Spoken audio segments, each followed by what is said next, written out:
nanosuspensi ya.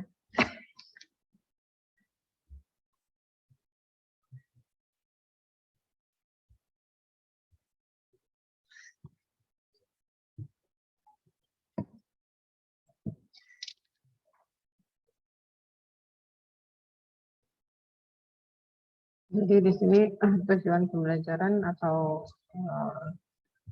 topik-topiknya di bagian nanosuspensi ini adalah pendahuluan, kebutuhan untuk nanosuspensi, keuntungan nanosuspensi, kerugian nanosuspensi, metode preparasi, pertimbangan formulasi, karakterisasi nanosuspensi, formulasi nanosuspensi di pasaran, aplikasi farmaseutik, kesimpulan dan referensi. Untuk pendahuluannya, ya, nanosuspensi farmaseutik didefinisikan sebagai partikel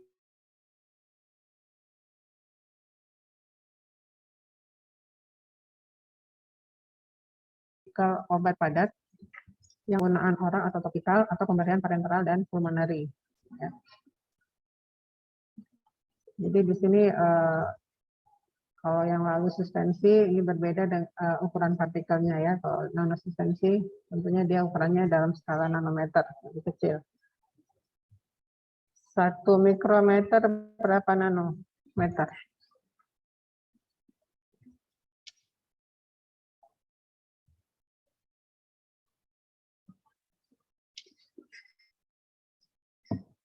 Seratus, 1000, 10. 1000 ya. 1000 ya. Jadi 1 mikrometer itu sama dengan 1000 nanometer.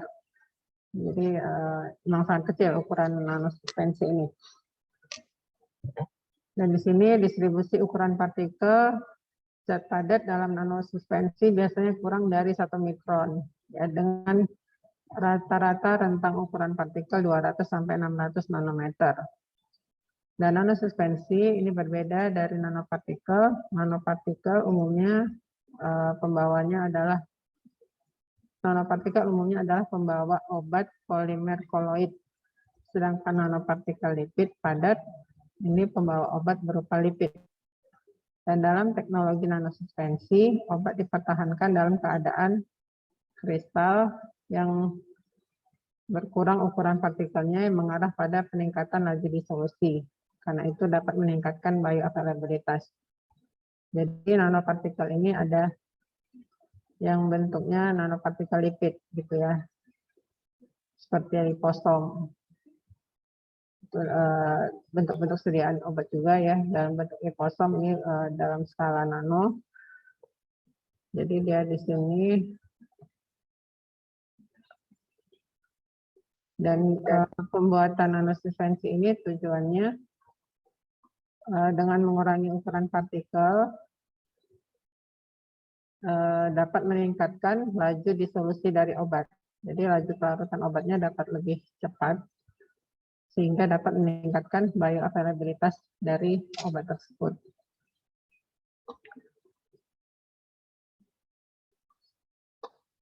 Jadi beberapa alasan yang dibuatnya sediaan nanosuspensi ini yaitu bioavailabilitas obat yang buruk, kemudian kurangnya proporsional dosis dengan respon. Ini terkait dengan dosis obat dengan responnya ini kurang proporsional gitu ya. Jadi misalnya dosisnya tidak selalu linear dia ya, jadi kurang proporsional. Kemudian penggunaan eksipien yang keras, yaitu penggunaan kosolven dan eksipien lain secara berlebihan, penggunaan kondisi asam atau basa secara ekstrim untuk meningkatkan kelarutan, dan digunakan untuk obat yang sulit larut dalam air dan obat yang sulit larut dalam pelarut organik. Jadi kan dalam pembuatan, misalnya untuk mengecilkan ukuran partikel atau melarutkan obat itu bisa digunakan pelarut-pelarut yang sifatnya asam atau basa ya. Jadi di sini mungkin tidak baik untuk penggunaan secara atau sulit dalam pembuatannya, makanya bisa dibuat dengan salah satu solusinya dengan membuat sediaan nanosuspensi. Untuk karakterisasi dari nanosuspensi, ukuran partikelnya kecil. Di jurnal ini dikatakan 300 nanometer sampai 10 mikrometer. Makanya ini berbeda-beda ya. Pendapat dari beberapa jurnal ada yang mengatakan sekian sampai sekian, dan di jurnal ini dikatakan 300 nano sampai 10 mikrometer. Tapi kalau ibu sendiri itu lebih setuju di seperti yang tadi ya, yang sebelumnya. Yang jelas dia di bawah mikrometer. Lalu dosis volumenya rendah, 10 sampai 200 mg per mililiter, dan keamanan meningkat karena eliminasi kosolvent, sehingga mengakibatkan meningkatnya dosis.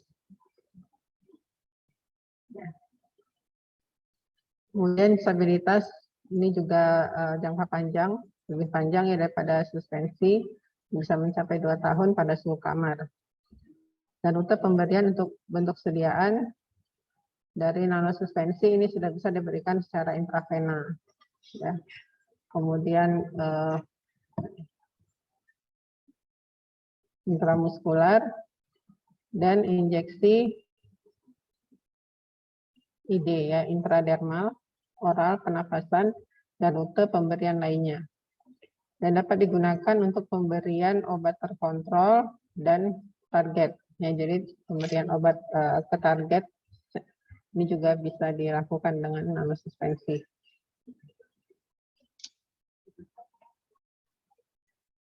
Keuntungan dari sediaan nanosuspensi ini dapat diterapkan untuk obat yang sulit larut di dalam air, lalu disolusi yang cepat dan target jaringan dapat dicapai dengan pemberian intravena. Dan pemberian nanosuspensi oral ini memberikan ketersediaan hayat yang cepat dan lebih baik.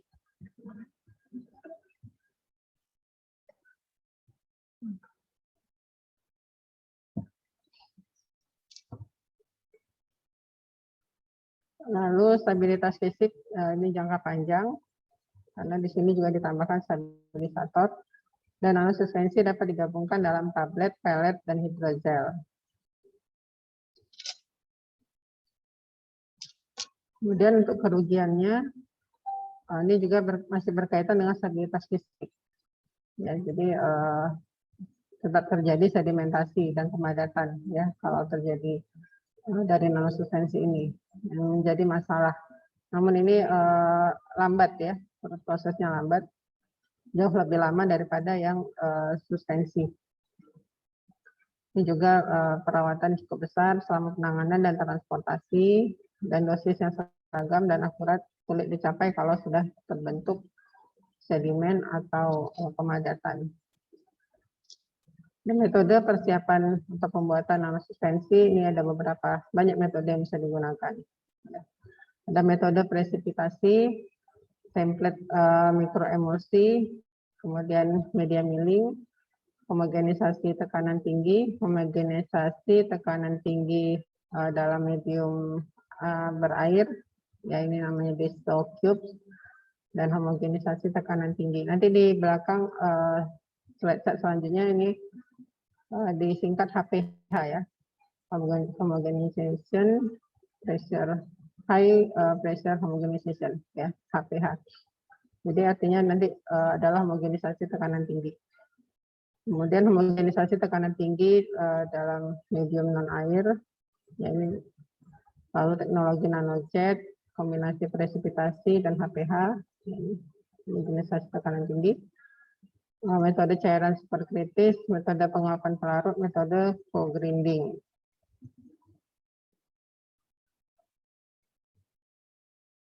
Dan dalam pembuatan nanopartikel ya atau nanosuspensi ini, pembagian garis besarnya itu adalah bottom up dan top down.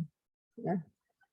Jadi di sini bottom up berarti teknologi dimulai dari tingkat molekuler dan melalui asosiasi molekuler menuju pembentukan partikel zat padat. Jadi dia dari molekul ya, tingkat molekuler. Kemudian nanti terjadi penggabungan atau asosiasi dari molekul-molekul ini membentuk nanosuspensi. Dan teknik pengendapan klasik dengan menurunkan kualitas pelarut, misalnya dengan menuangkan pelarut ke dalam non-solvent atau mengubah suhu atau kombinasi keduanya. Kemudian kalau dia metode top down berarti atas ke bawah ya. Berarti dia di sini pendekatan top down ini mengacu pada pemotongan atau pemotongan urutan dari material yang besar untuk mendapatkan partikel berukuran nano. Jadi di sini bisa dilakukan dengan atrisi atau gesekan dan milling, penggilingan. Jadi dari ukuran besar ke ukuran kecil. Kalau yang bottom up dari kecil ke ukuran yang lebih besar.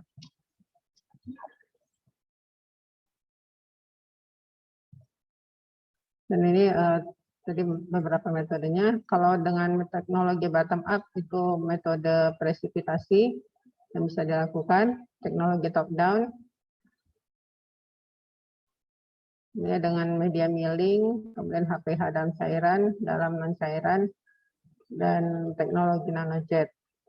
Ini bagian lainnya yaitu dengan kombinasi presipitasi dan HPH dan template mikroemulsi.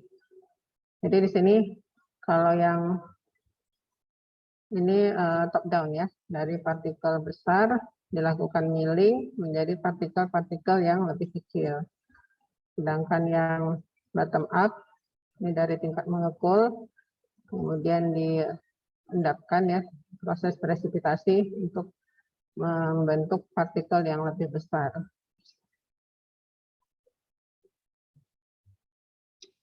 Ini metode presipitasi antisolvent. Ini yang metode bottom up. Ya, jadi di sini obat ditambahkan pelarut organik. Jadi dia sudah larut nih ya, obat ditambah pelarut organik. Larut kemudian ditambahkan antisolvent untuk membentuk endapan atau terjadinya presipitasi.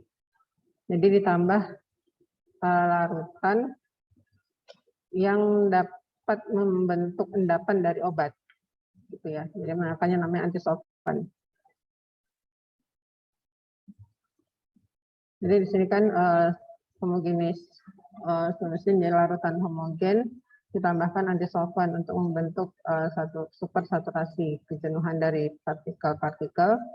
Kemudian dari sini bisa terjadi koagulasi atau kondensasi, ya, sehingga membentuk partikel yang lebih besar dari 1 sampai dia membentuk aglomerat.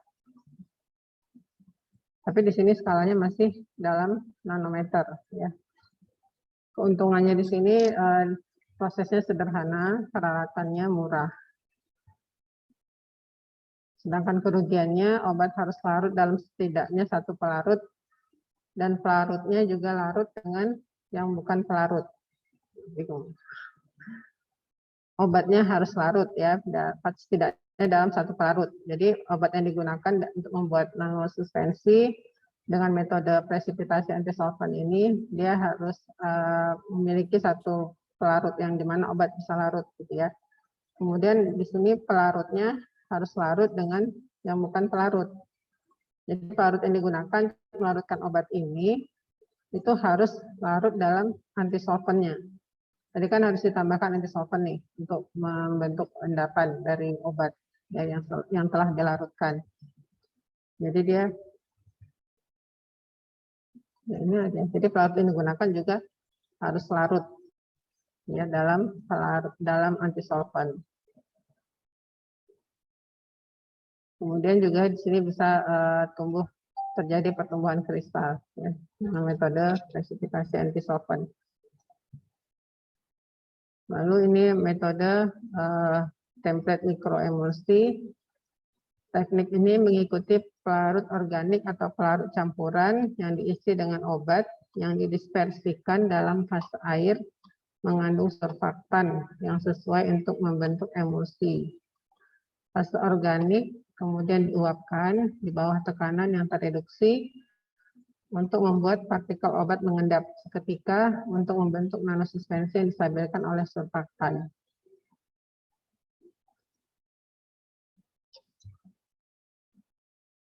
Kita lanjut dulu.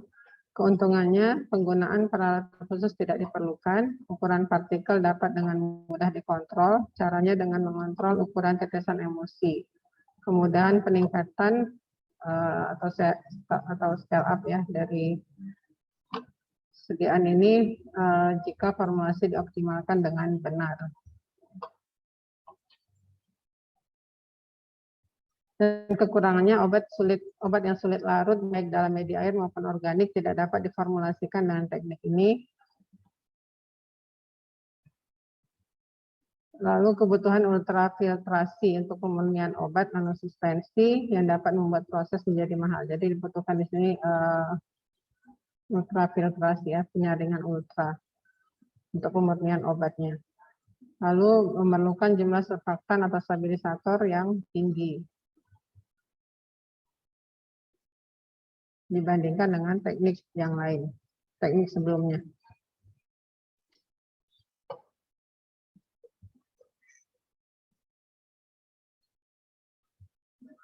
Lalu ini metode difusi emulsifikasi. Ya.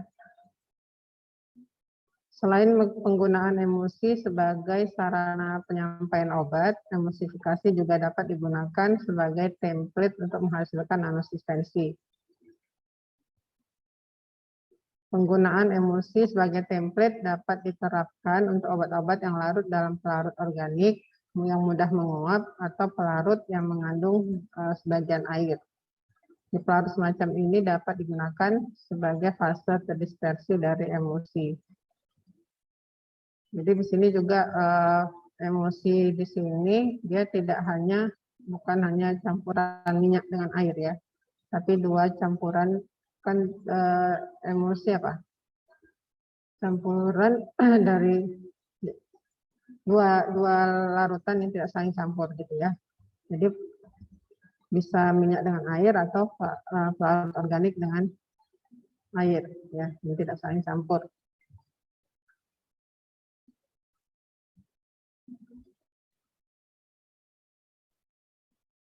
Lalu pelarut organik atau campuran pelarut yang diisi dengan obat didispersikan dalam fase berair yang mengandung surfaktan yang sesuai dengan pengadukan untuk membentuk emulsi.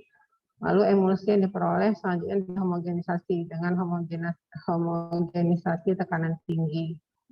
Setelah siklus homogenisasi, emulsi diencerkan dengan air, dihomogenisasi dengan homogenizer untuk mendifusi pelarut organik dan mengubah tetesan menjadi partikel padat.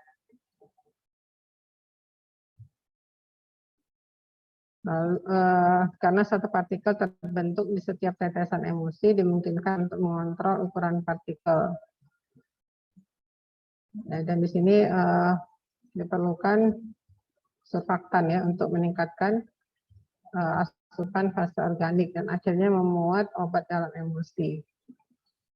Jadi pelarut organiknya di sini bisa metanol, etanol, kloroform, etil asetat.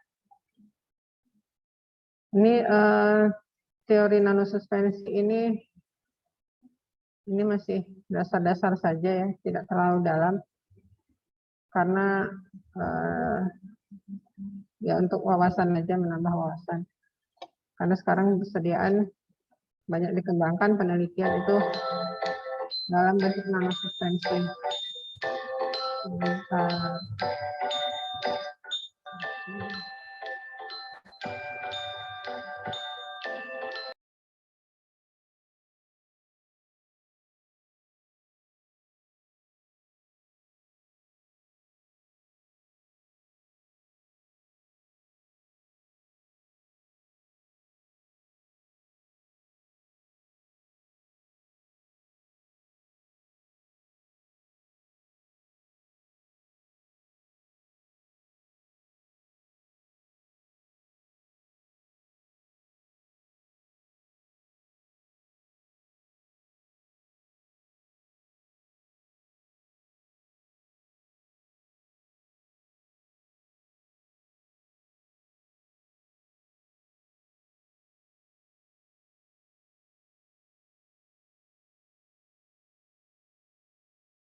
Oke, jadi kalau nanti kalian penelitian gitu ya, baru kalian kupas lagi tentang nanosuspensi ini lebih banyak.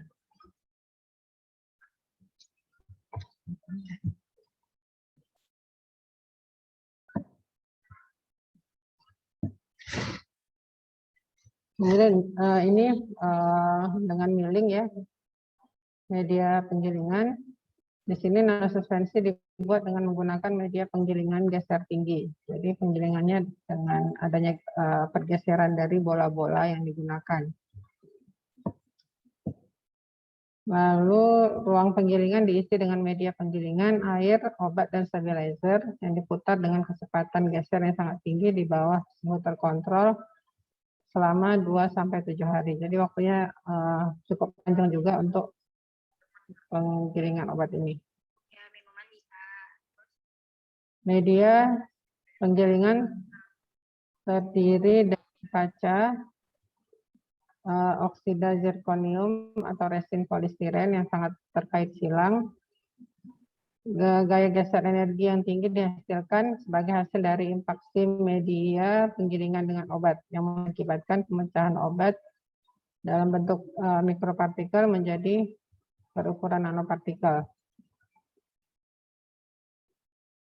Lalu di sini perhatian utama dengan metode ini adalah residu yang dihasilkan dari media penggilingan yang tersisa dalam produk jadi. Ini bisa menjadi masalah pada saat pemberian.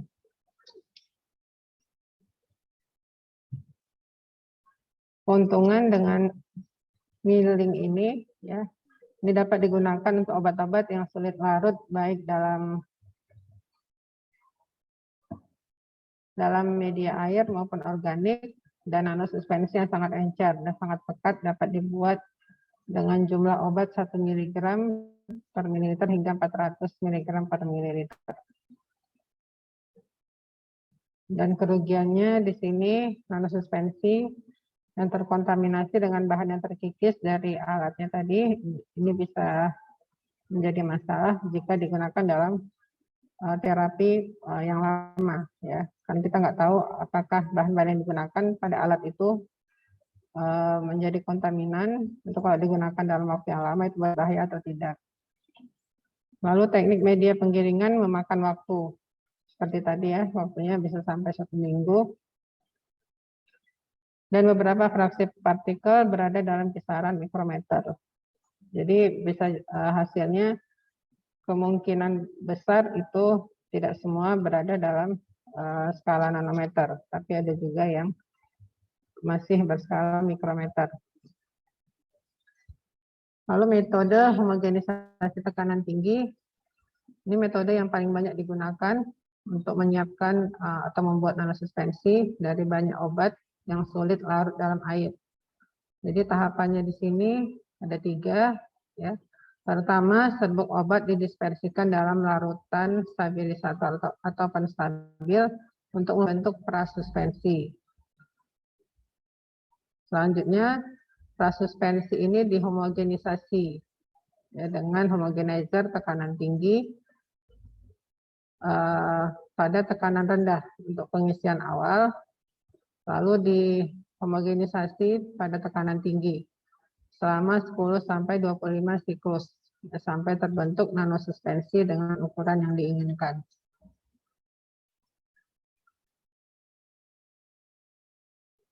Jadi ini homogenisasi tekanan tinggi ya, gambaran.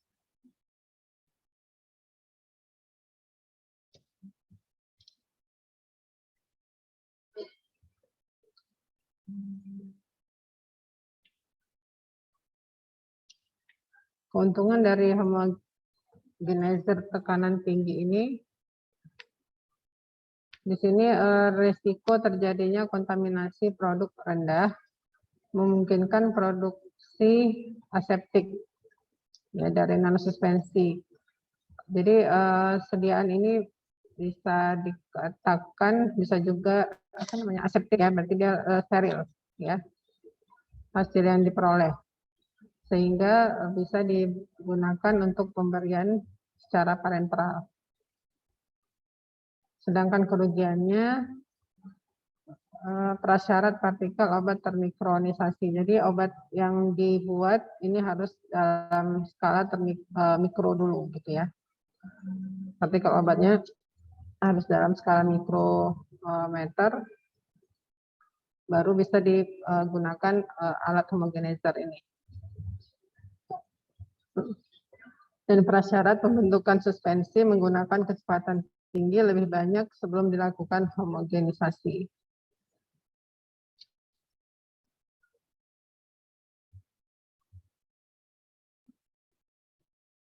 Dan ini homogenisasi dalam media berair. Pada proses ini suspensi dipaksakan di bawah tekanan melalui katup bukaan.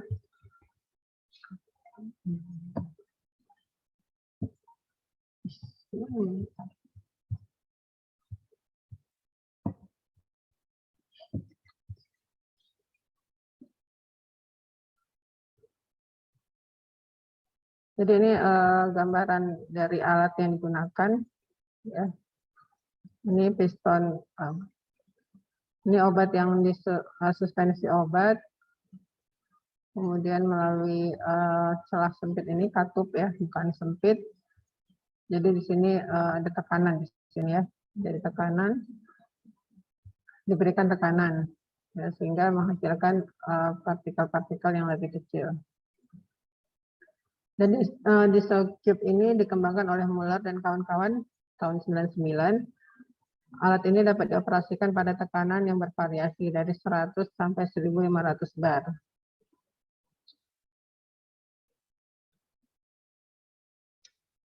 Lalu homogenisasi dalam, ini masih dalam diesel cube tadi. Metode ini adalah metode yang paling banyak digunakan untuk pembuatan nanosuspensi dari banyak obat yang sulit larut dalam air. Diesel cube direkayasa menggunakan homogenizer tekanan tinggi ya, dengan tipe celah piston, dan homogenizer yang biasa digunakan adalah APV Micron Lab 40. Homogenizer tekanan tinggi terdiri dari pompa pendorong tekanan tinggi dengan katup pelepas berikutnya.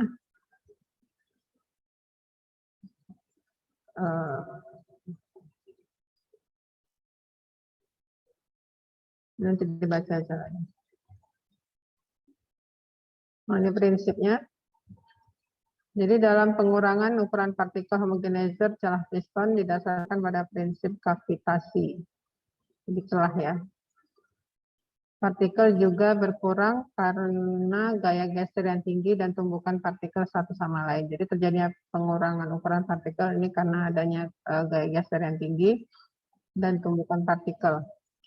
Dispersi yang terkandung dalam silinder berdiameter 3 cm, kemudian melewati celah yang sempit, yaitu ukuran celahnya 25 mikrometer. Dan menurut hukum Bernoulli, volume aliran zat cair dalam sistem tertutup per penampang adalah konstan. Jadi pengurangan diameter dari 3 cm menjadi 25 mikrometer ini menyebabkan peningkatan tekanan dinamis dan penurunan tekanan statis di bawah titik didih air pada suhu kamar. Enggak usah diingat kali ya, penting nanti.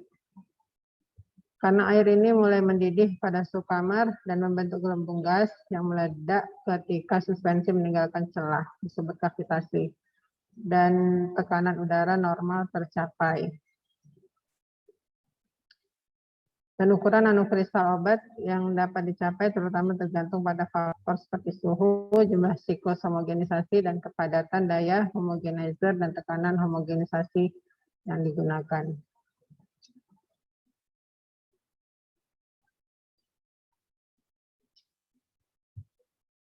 Lalu ini yang homogenisasi dalam media non-air atau nanopure.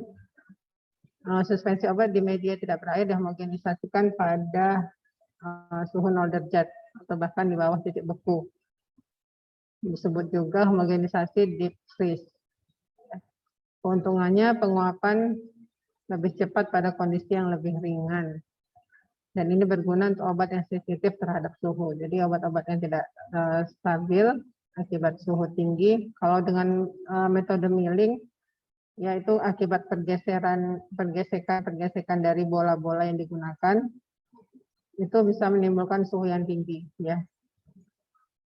Jadi untuk obat-obat yang tidak stabil atau rusak dengan suhu tinggi, bisa dengan menggunakan metode yang lain. Salah satunya ini tadi ya, dengan nanopure ini. Karena kondisinya 0 derajat atau lebih rendah. Lalu teknologi nanojet, teknik ini disebut aliran berlawanan atau teknologi nanojet menggunakan chamber di mana aliran suspensi dibagi menjadi 2 atau lebih, yang bagian koloid dan yang lain pada temperatur tinggi. Gaya geser yang tinggi selama proses menghasilkan pengurangan ukuran partikel, dan peralatan yang digunakan yang sesuai dengan prinsip ini adalah ini ya, microfluidizer M110L dan M110S. Kerugian dari teknologi nanojet ini, produk yang diperoleh mengandung ukuran partikel nanoemulsi yang lebih besar.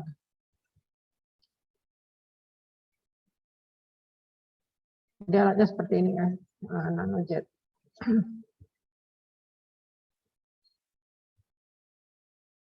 Lalu teknologi nano etch, ini merupakan metode gabungan pengendapan dan homogenisasi. Obat larut dalam pelarut organik dan larutan dicampur dengan pelarut antisolvent untuk terjadinya presipitasi. Lalu endapan partikel, menghasilkan endapan partikel suspensi yang homogen. Ini skemanya di sini, obat tambah pelarut organik, ya ini menjadi larutan 1, lalu bagian keduanya stabilisator ditambahkan pelarut dalam obat yang tidak larut, antisolvent ya. Ini menjadi larutan 2, lalu larutan 1 ditambahkan ke dalam larutan 2 dengan kecepatan pengadukan ya, pengadukan yang tinggi, sehingga dihasilkan nanti presipitasi dari partikel obat. Keuntungan dari metode ini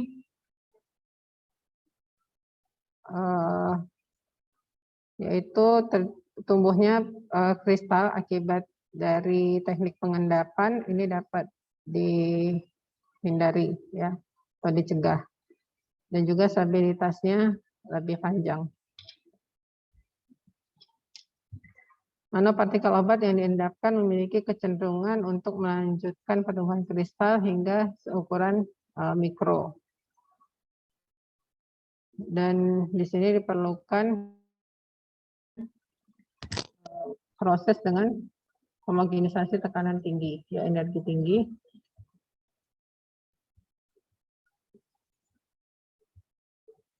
Sediaannya dalam bentuk AMOF, bisa dalam bentuk AMOF seluruhnya, sebagian AMOF atau seluruhnya bentuk kristal yang menimbulkan masalah dalam stabilitas jangka panjang serta sampai ke bioavailabilitasnya. Sehingga suspensi partikel yang diendapkan dihomogenisasi untuk mempertahankan ukuran partikel yang diperoleh setelah tahapan pengendapan. Jadi karena gabungan dari dua metode, makanya didapatkan nanti yang lebih baik ya, dengan mencegah timbulnya pertumbuhan kristal akibat dari presipitasi. Jadi di sini setelah terjadi presipitasi juga ada proses homogenisasi ya. Lalu metode cairan superkritis, di sini teknologi ini dapat digunakan untuk menghasilkan nanopartikel dari larutan obat. Berbagai metode yang diupayakan adalah perluasan cepat proses pelarutan superkritis, proses anti pelarut, superkritis, dan pengendapan dengan proses antisolvent terkompresi.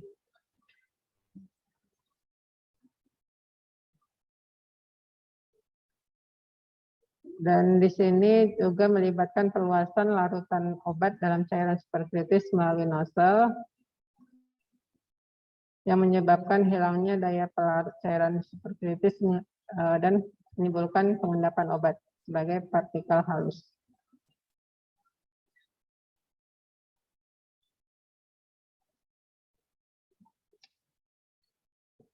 Jadi contohnya di sini penelitian dari Yang, ya, dia membuat nanopartikel siklosporin dalam kisaran ukuran 400 sampai 700 nanometer dengan menggunakan proses ini. Dalam metode PCA ini, larutan obat diatomisasi ke dalam ruang yang berisi CO2, berisi udara dengan tekanan CO2. Ya. Saat pelarut dihilangkan, larutan menjadi jenuh dan dengan demikian akan mengendap sebagai kristal halus. Dan proses ini menggunakan cairan superkritis di mana obat sulit larut dan pelarut untuk obat dan juga larut dengan cairan superkritis.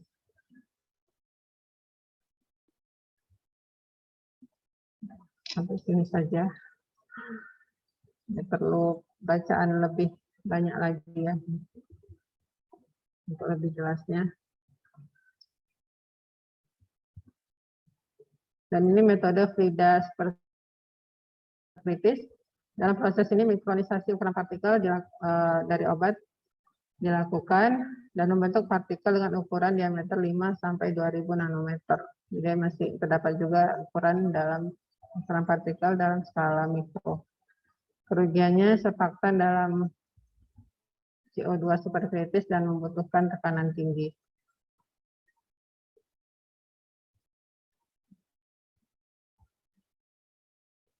Jadi di sini seperti digunakan siring ya, siring pump, dan dimasukkan di sini polimer larutan dalam CO2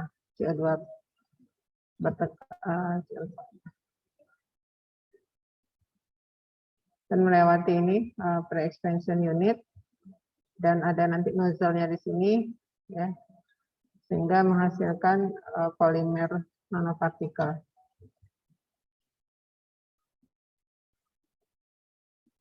Dan ini metode penguapan pelarut. Ini juga sering dilakukan ya untuk pembuatan nanosuspensi. Jadi obat ditambahkan polimer dalam pelarut organik, lalu diteteskan dengan jarum suntik dalam aquades atau air destilasi yang mengandung surfaktan. Lalu dihomogenisasi dengan magnetic stirrer dan pelarut dihilangkan dengan penguapan. Jadi sini ya, ini larutan organik yang terdiri dari polimer dan obat. Yang obat dalam non-miscible solvent. Ya.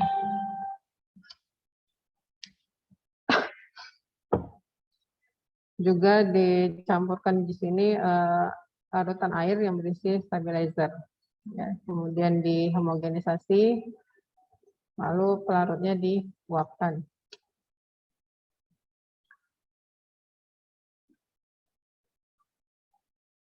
Dan ini metode penggilingan bersama, ini dengan teknik penggilingan kering. Dalam metode ini penggilingan kering obat yang tidak larut dalam air dengan polimer dan copolimer yang larut terdispersi dalam media cair. Lalu untuk formulasi, jadi itu tadi metode-metodenya hanya sepintas ya, sepintas saja.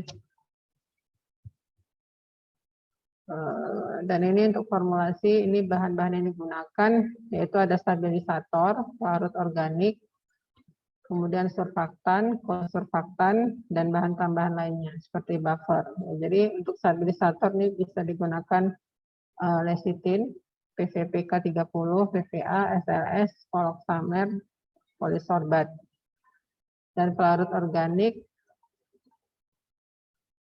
untuk pelarut organik yang larut dalam air, yaitu seperti etanol dan propranolol. Sedangkan pelarut organik yang sebagian larut, itu ada etil asetat, etil format, butil laktat, triasetin, propiren karbonat, dan bensil alkohol. Lalu digunakan surfaktan seperti twin dan span, yang sering digunakan ya. Dan kosurfaktan seperti transkutol, glikofurol, etanol, isopropanolol, garam empedu, dikalium bisterizinat, dan lain-lain. Dan bahan tambahan lainnya seperti buffer asetat atau buffer fosfat, dan krioprotektan seperti sukrosa.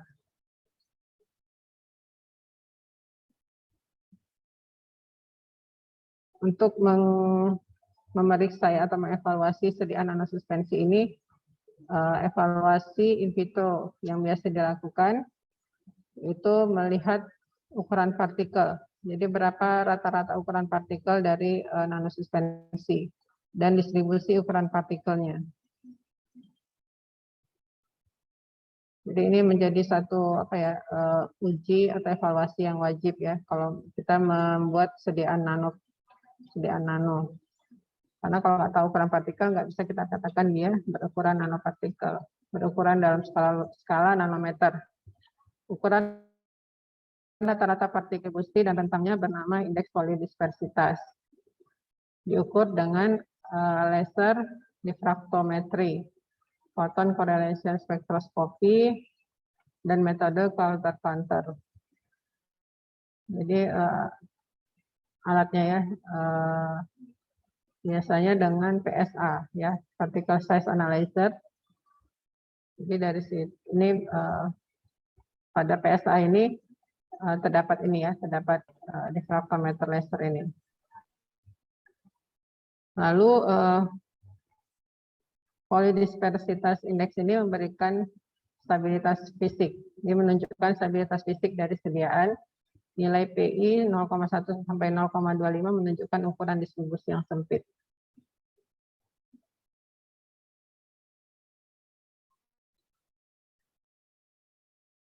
Lalu LD tadi ya, laser diffractometry, ini dapat mendeteksi dan mengukur mikropartikel dari obat dan juga memberikan ukuran volume distribusi. Dan penghitung Coulter atau Coulter-Counter tadi, ya Coulter-Counter, ini memberikan jawaban yang tidak mutlak partikel per volume untuk ukuran kelas yang berbeda. Jadi ini PSA tadi ya, ini yang LD dan CC ini untuk menentukan rata-rata ukuran partikel dan distribusi ukuran partikel. Lalu evaluasi berikutnya yaitu efisiensi penyerapan obat. Jadi kita harus mengetahui berapa obat yang terjerap di dalam nanosuspensi ini karena tadi banyak proses-proses yang dilakukan yang bisa mengurangi kadar obat yang terdapat dalam sediaan.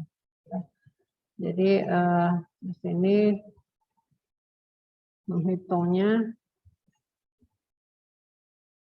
mungkin lebih jelasnya nanti bisa dengan jurnal penelitian. Ini dosis obat awal dikurang obat bebas. Efisiensi penyerapannya dalam persen.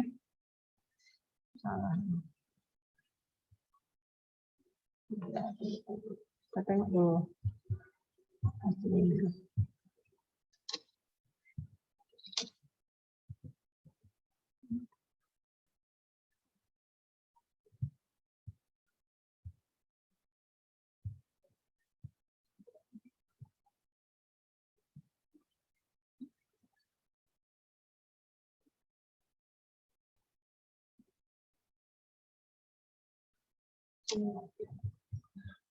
Ini salah penulisan. Jadi di sini dosis obat awal dikurangi dengan obat bebas dibagi dengan dosis obat awal dikali 100 ya.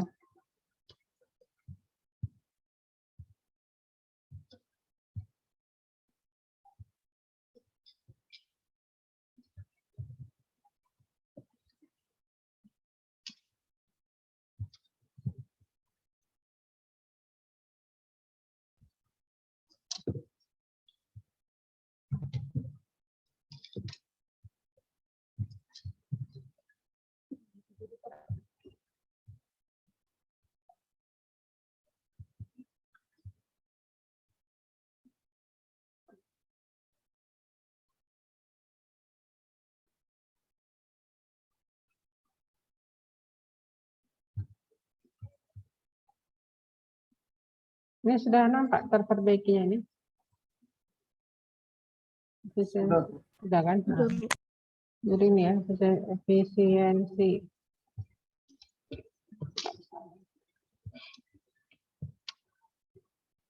Lalu juga di evaluasi bentuk ininya ya. Dilihat morfologi partikelnya, nanopartikelnya. Jadi menggunakan TEM, Transmission Electron Microscopy. Kalau yang nanopartikel biasa digunakan TEM, sedangkan yang masih berukuran mikro biasa digunakan SEM, ya, Scanning Electron Microscopy. Lalu digunakan juga FTIR, ya, Fourier Transform Infrared Spectroscopy.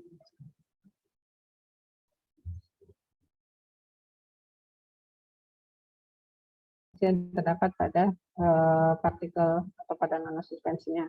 Apakah penambahan bahan-bahan yang digunakan, bahan-bahan lain selain obat itu mempengaruhi atau mengubah sifat kimia dari si obat apa tidak, gitu ya. Jadi dilihat di sini gugus fungsi yang terdapat pada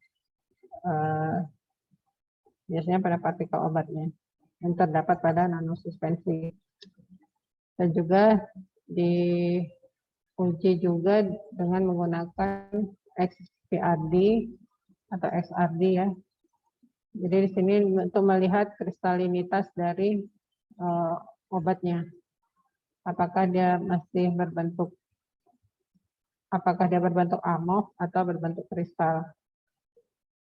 Lalu ini kalorimetri pemindaian diferensial. Ini melihat pengaruh suhu terhadap obatnya, partikel dari si nanosuspensi. Dan ini potensial zeta-nya juga, ya, muatan partikel. Ini dengan zeta meter. Jadi di sini muatan partikel menentukan stabilitas nanosuspensi. Untuk nanosuspensi yang distabilkan secara elektrostatis, potensial zeta minimum sebesar plus lebih kurang 30 mV. Lalu pelepasan obat secara in vitro, ini tentunya dengan uji disolusi ya. Lalu kelarutan saturasi, jadi dilihat meningkat nggak kelarutan obat ini setelah dibuat dalam bentuk nanosuspensi. Kelarutan jenuhnya nih ya, kelarutan saturasi. Lalu stabilitas dan evaluasi in vivo. In vivo berarti sudah menggunakan hewan percobaan ya pada tubuh. Jadi mungkin di sini bisa melihat bioavailabilitas dari obatnya atau juga melihat efek dari obat tersebut pada hewan.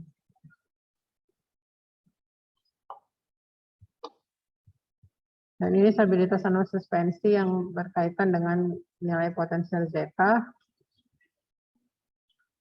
Ini karakteristik stabilitasnya. Jadi kalau dia nilai potensial zetanya 0 sampai plus 3, ini karakteristiknya adalah terjadinya aglomerasi dan presipitasi maksimum. Dan range untuk aglomerasi yang kuat ya dan terjadinya presipitasi itu potensial zetanya plus 5 sampai minus 5. Jadi kalau dia masih belum dalam keadaan stabil dalam range yang ini ya, dari fairly sampai extremely good stability, maka kemungkinan terbentuk aglomerat. Jadi walaupun dia sudah dalam bentuk nanosuspensi, dia terdistribusi di dalam mediumnya, partikel-partikel obatnya tadi, dengan nilai potensial zeta yang di sini, dengan nilai segini lah ya, yang sudah ada dalam tabel ini, maka kemungkinan terjadi aglomerat. Jadi partikel-partikel nanosuspensi itu akan meningkat ukuran partikelnya karena terbentuk aglomerat ya. Jadi yang sangat baik di sini adalah pada minus 81 sampai minus 100. Nah, ini cukup baik. Fairly good stability min 41 sampai minus 60, very good stability min 61 sampai min 80. Lalu nanosuspensi ini diaplikasikan dalam beberapa, bisa dengan secara oral, ya nanti parenteral dan lain-lain. Kalau untuk aplikasi oral di sini dapat meningkatkan ketersediaan hayati. Jadi dia menyelesaikan masalah bioavailabilitas yang buruk dengan memecahkan masalah kelarutan dan permeabilitas yang buruk. Ya, jadi kalau untuk obat-obat yang kelarutannya rendah, tentunya bioavailabilitasnya menjadi rendah. Jadi dengan membuat nanosuspensi, maka dengan ukuran partikel yang kecil, jadi masalah kelarutan tadi dapat teratasi. Begitu juga dengan permeabilitas yang melintasi membran pada saluran cerna, ya, itu dapat juga teratasi. Atau juga makan oral, ya. Dan pemberian oral inhibitor gonadotropin dan azol sebagai nanosuspensi menyebabkan bioavailabilitas absolut menjadi 82,3, sedangkan yang konvensional itu danokrin hanya 5,2. Jadi meningkatkan ketersediaan hayati dari obat. Dan ketersediaan hayati asam oleanolat yang sulit larut sebagai agen hepatoprotektif ini juga dapat ditingkatkan dengan menggunakan sediaan nanosuspensi. Lalu aplikasi pada sediaan parenteral. Di sini karena seluruh obat langsung diberi dalam bentuk ukuran nanopartikel atau nanosuspensi, maka sangat mudah dalam pembuatan obat parenteral. Terlebih dikarenakan tidak adanya larutan kasar maupun bahan toksik, sehingga dapat melewati atau memenuhi persyaratan sebagai obat rute parenteral.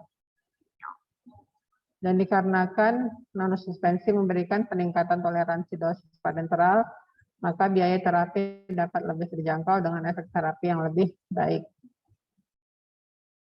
Jadi kalau dia bentuknya lebih ke nanopartikel lebih kecil, maka dosis yang dibutuhkan tentunya lebih rendah, yang diberikan dengan sediaan suspensi.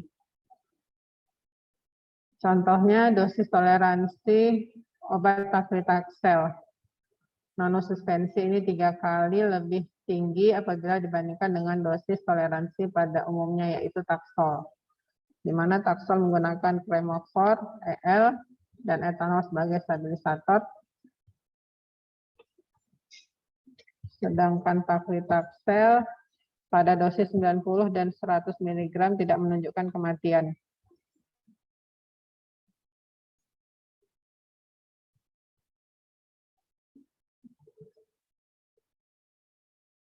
Sedangkan taksol pada dosis 30 mg per kilogram berat badan menunjukkan angka kematian 22% lebih tinggi daripada paclitaxel. Dan untuk pemberian intravena di sini menghasilkan beberapa keuntungan, di mana obat yang sulit larut itu dapat diberikan tanpa menggunakan konsentrasi kosolven toksin yang tinggi, meningkatkan efek terapeutik obat yang tersedia sebagai formulasi obat konvensional dan bisa menargetkan obat ke makrofag. Dan nanosuspensi injeksi dari obat terazepin yang sulit larut telah dibuat untuk mengatasi keberhasilan atau keterbatasan yang dicapai dengan menggunakan teknik pelarutan konvensional seperti penggunaan surfaktan siklodextrin. Jadi untuk meningkatkan bioavailabilitas dari obat tersebut. Dan juga bisa digunakan untuk aplikasi pada mata.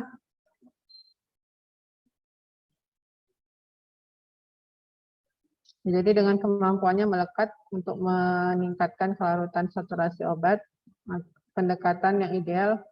Jadi sediaan ini merupakan pendekatan yang ideal untuk penyampaian obat hidrofobik ke daerah mata. Selain itu, sifat nanopartikulat obat memungkinkan obat tinggal lama ya di daerah ini bagian mata ya, full desktop ini memberikan pelepasan obat yang berkelanjutan. Dan juga di sini dia dapat digabungkan dalam basis hidrogel atau basis mukoadesif untuk mendapatkan pelepasan obat yang berkelanjutan atau sustained release.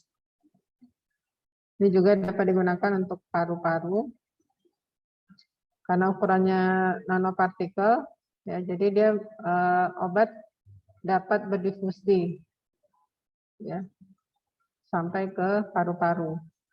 Karena obat hanya partikel-partikel yang ukurannya kecil yang bisa sampai ke dalam paru-paru. Kalau dia besar, dia hanya sampai ke saluran nafas bagian atas. Nah, jadi kalau yang untuk sampai ke paru-paru, ukurannya harus lebih kecil. Dan juga dia dapat meningkatkan daya lekat obat pada permukaan mukosa, sehingga meningkatkan waktu tinggal obat di tempat absorpsi. Ya, tempat absorbensinya.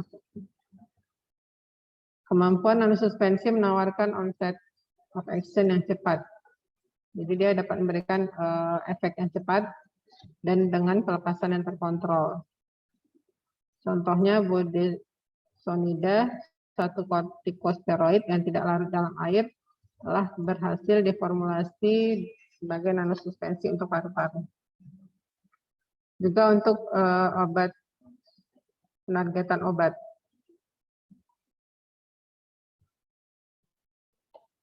Jadi nanosuspensi ini dapat juga digunakan untuk penargetan karena sifat permukaannya dan perubahan penstabil dapat dengan mudah mengubah perilaku secara in vivo. Dan obat tersebut akan diambil oleh sistem fagositik mononuklear. Nah, ini nggak usah ya. Kemudian Kaiser merumuskan nanosuspensi afidikolin untuk meningkatkan penargetan obat melawan makrofag yang terinfeksi leishmania. Jadi kalau penargetan obat berarti dia hanya memberikan efek pada jaringan-jaringan tertentu saja. Ya, jadi jaringan-jaringan lain atau dia hanya ke jaringan yang sakit ya. Kalau penargetan obat ini diharapkan dia bekerja hanya pada jaringan yang sakit atau sel-sel yang sakit. Jadi untuk yang normal itu tidak diganggunya ya. Karena ada obat-obat yang seperti obat kanker itu kan kalau dia tidak sifatnya tidak targeted ya, tidak hanya pada sel kanker bekerjanya, maka dia dapat mengganggu sel-sel normal lainnya. Makanya bisa timbul seperti mual, muntah, ya, bahkan rambut gugur itu juga kan karena dia bekerja juga pada sel normal, merusak sel normal. Ini yang sudah ada di komersilnya ya, nanosuspensinya di sini seperti Rapamun dengan kandungan sirolimus untuk imunosupresan. Dan ini perusahaan yang membuatnya, ya Wyatt di sini. Dan teknologi nanopartikel yang digunakan Allen Drug Delivery Nanocrystal. Ini ya beberapa bahan aktif yang sudah dibuat dalam bentuk nanosuspensi. Tapi ini mungkin Ibu nggak tahu juga apa ini sudah ada di Indonesia atau tidak.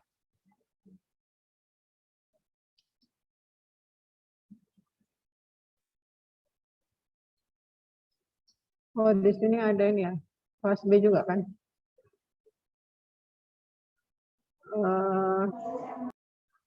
Mungkin siapa? Kesia, pernah ada nggak obat-obatnya di apotek?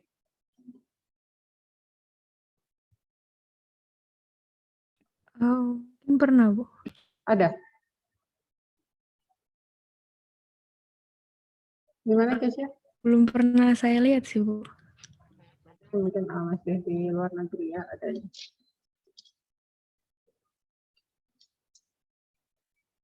Ini contoh ya pembuatan nanosuspensi ketoprofen, ini dari penelitian.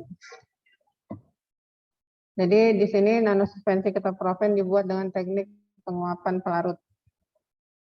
Jadi serbuk ketoprofen 400 mg setara dengan 100 mg per 5 ml dilarutkan dalam etanol 2 ml pada suhu kamar, kemudian diteteskan melalui jarum suntik plastik yang diposisikan dengan jarum langsung ke larutan stabilisator polimer PVP dan HPMC, surfaktan T80 dan air suling ya 20 ml. Jadi ini diteteskan ya serbuk obatnya ini yang sudah dilarutkan dalam etanol ke dalam larutan ini ya yang berisi polimer, surfaktan dan air. Campuran larutan obat dan stabilisator dijaga pada suhu 50 derajat dan selanjutnya diaduk dengan kecepatan pengadukan 1300 sampai 1500 rpm atau ini ya putaran per menit, root per menit pada pengaduk magnet selama sekitar 1 jam untuk memungkinkan terjadinya penguapan etanol.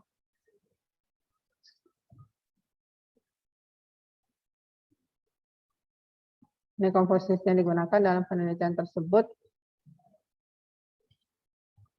Jadi ketoprofennya D200, 400, PVP-nya dengan berbagai konsentrasi ini divariasikan.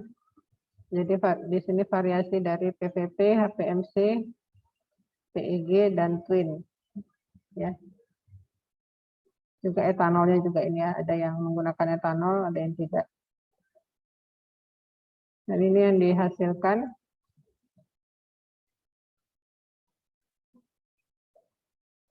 Ya, dengan berbagai formula ya. Jadi dari F1 tadi sampai F10. Dan yang stabil di sini nampak ya, yang baik itu adalah yang ini, F3, F4, dan F5. Karena yang lain ini masih terdapat lebih keruh ya, ada kekeruhan di sini. Nah, kan yang ini tidak, ini lebih bening dia. Jadi formula nanosuspensi yang stabil secara organoleptik adalah F2, F3, F4, dan F5.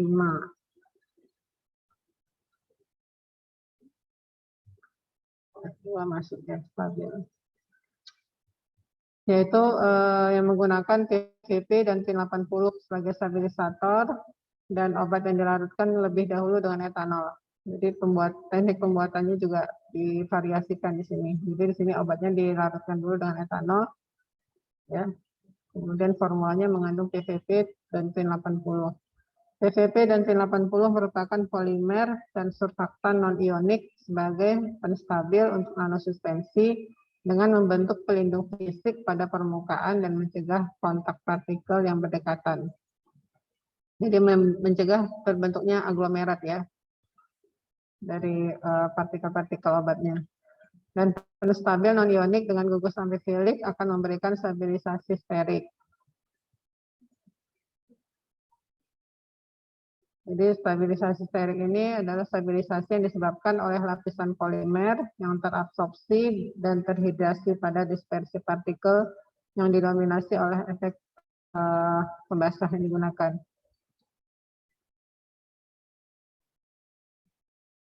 Dan ketika penstabil non-ionik ditambahkan dalam nanosuspensi, maka akan diabsorpsi permukaan partikel obat melalui bagian kepala.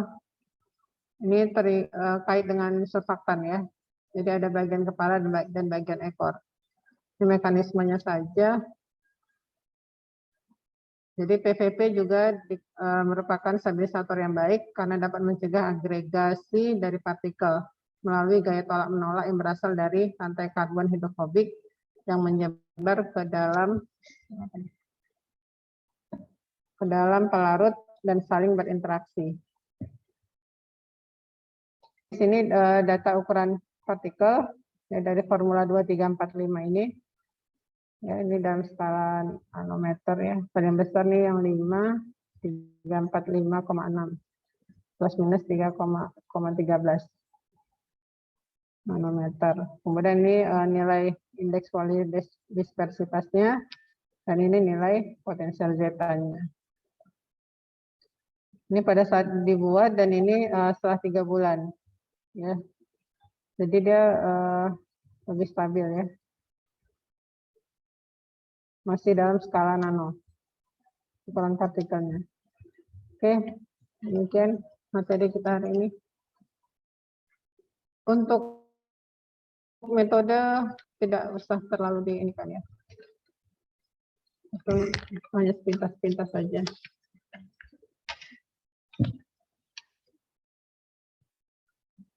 Ya, ada yang mau ditanyakan? Mungkin untuk yang mau sholat Jumat, Ibu izinkan permisi keluar. Daftar hadir BAP jangan lupa nanti ya.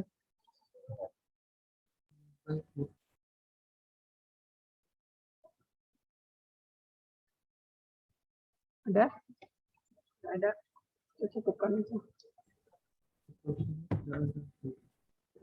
Ada?